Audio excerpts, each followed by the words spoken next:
Really isn't much to say about this game, because the game was pretty long to watch. The game just felt like, yo, one person might just nick it on a lucky thing, and I'm so glad no one. Well, I'm glad they didn't, and I'm upset that we didn't because we really could have done it at the last minute.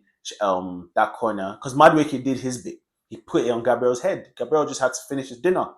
But hey, see, listen, it's elite sport. Like you can't be waiting till the last second to win a game when you had 90 minutes to win the game. This was a game that the whole country, the whole world pretty much was looking forward to. And then you just bored all of us. You just made all of us just feel like we wasted our time watching that game.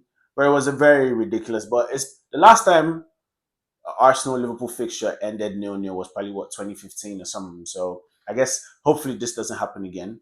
But we drew home and away to Liverpool last season. I'm not surprised that. And to be fair, bar that supposed like free kick, if you didn't score that free kick, we would have had back to back Arsenal Liverpool 0-0s.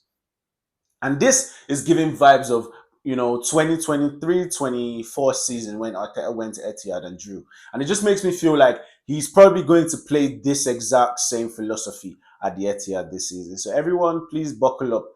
Arteta is not going to change. He's going to go to Etihad and just be conservative as fuck. Because I don't remember Odegaard attempting nothing. I don't even all them crosses, because we usually just do crosses into the box, right? If you wanted to be doing crosses, they weren't doing no crosses. I wasn't seeing no magic happen. Almost as if Marino is at this moment, man. I'm starting to think, is Marino the best, the striker we need to put in? Because where's Havertz, Ben? Where is Havertz, bro? Like Jesus, the hype around Jesus, you've given us one goal in a 4 goal scoring game. It was a great emotional time, but like, bro, it was a pointless game because we already won. Do you get what I'm saying? So it's just like, and we need Havertz or we need someone else. We just need more attackers, man. Like we need more attackers. Like this game, just I don't like the fact that this game reminded me of how and why I was ready to get rid of all these attackers that we had. This game made me make peace with the fact that if Gabriel Jesus leaves this summer, I'm not mad at it. And I'm not. This is obviously, football is always what have you done for me lately. Football is you're always only as good as your last performance, right? So, like, obviously, it's only when it amounts to silverware that we can now look at the totality, of what you've done the whole season. But within the season, you're really only as good as your last game. And now this is the last game we've played, and it's leaving a dead taste in man's mouth. So hopefully our next game, I think is the FA Cup we're starting. Hopefully we're able to see some excitement, we're able to see some goals and get this team back. But I'm so glad we didn't lose. I'm grateful we didn't lose. But Arteta, you need to fix up your philosophy, bro. Because when we're in the Champions League, playing teams that are better than City and better than Liverpool, you don't tell these men to sit back. So why do you have so much fear against City and Liverpool, bro? Because this is like why? I don't understand. Unless we're losing, then it's almost as if every time you face City and Liverpool, you're always fine to lose. You're always fine to draw the game 0-0. And if this is your philosophy, and I say I back you as my manager, am I supposed to just back this as well? This is the one part of your game that I don't back, but maybe you know more than me. Maybe you have more data than I do, right? Because or are you just traumatized? Because I don't think anyone else has beaten Arteta by like serious goal margins the way Liverpool and Man City have. So are you just always worried that they can whoop your ass at any time? Come on, last season you put belts to Man City's ass, man. You give them 5-1 at the Emirates. So I was expecting and hoping that you could have done the same thing with Liverpool this season, especially now that they're down and out. But hey, see, listen, the season is long. Um, I think we've lost just only 2 games, and this is probably the 4th game we've drawn. And we're top of the league and we've won the rest. So hopefully when we have more people back, I guess Calafiori, bro. I don't even know. Or Luis Skelly should just get a run of games. I don't know. Maybe because if Hincapie is injured, then perhaps we're going to see more of Luis Skelly and then he can get back into form. Because at least I know what Luis Skelly brings and I know what I get from Calafiori as well. I'm yet to see what I get from Hincapie from left back. It's almost like because you don't feel me with so much confidence when you're defending, right? And when you're going forward as well, I'm not seeing you involved, bro. I'm not seeing you involved. The only time I see Hincapie involved in the forward line is when I'm playing. Why for playing with man, bro? Is when I'm playing FIFA, EAF. When I'm using him to score on games.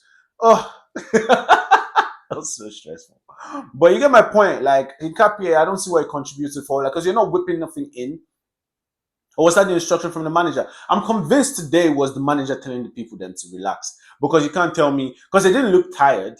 They didn't look tired. And this Liverpool team didn't look like they were the most, they were some unbreakable type of team. I think Arteta just needs to get over this respect he pays Liverpool and Man City, man. It's getting long, bro. Because what's the point of hyping the whole world for this game if you're just gonna go serve that up, man?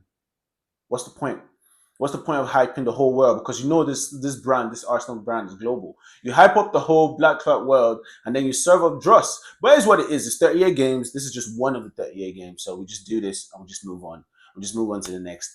I think the next game is the FA Cup, so we'll see how it goes.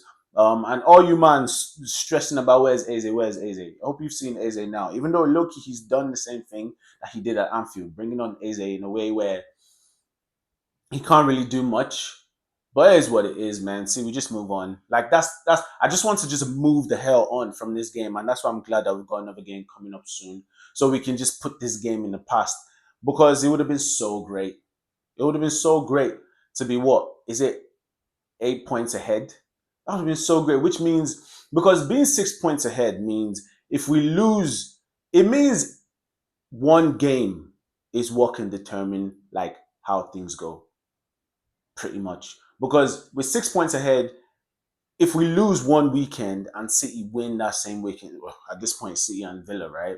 If we lose on the weekend on a game week and these man win, it means boom, it's cut short to 3 points gap, and we still have to go to the Etihad, which means if we draw there, I guess we'll be fine. But then that just means we don't have like, any more chance for any more slip ups. And they as well don't have any more allowance for any more slip ups. You get what I'm saying? Like the idea of a title race, especially if we would like to get the Champions League as well, is that we would have wrapped up the title by the time we're in like the quarterfinals, semi-finals of the Champions League. And we could have done that today.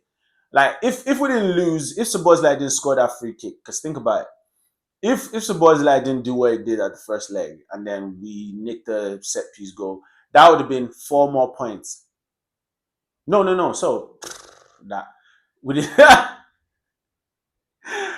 we didn't get no points from there. If we won the first leg of Liverpool and we won this one as well, that would have been 5 more points than we have right now, which is what 5 added to 6, 11. What we could have been 11 points off City right now if we just didn't like essentially bitch out to Liverpool, bro.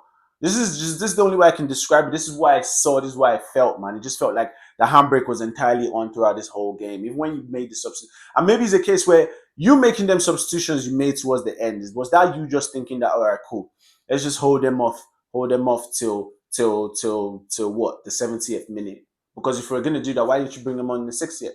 Hold them off till the 70th minute, and then bring on all these guys, Madueke, Martinelli, Gabriel Jesus, and Eze, and hope that they can do some magic. And it's just like, why, fam? But it's what it is. It is what it is. The game is gone. The game is all gone and done. We're done facing Liverpool this season. Hopefully, we have only one more game left, which is Etihad, where Arteta might play this way again, and I'd really hope he gets over it by the time. I think maybe he just needs to win them. Maybe by the time he wins the Prem, he'll be over this fear of Liverpool and Man City that he has. But anyway, enough waffling, man. Like, there's not really much to say about this game. Please like, comment, and subscribe. And I'll catch you guys on Saturday, man. Peace.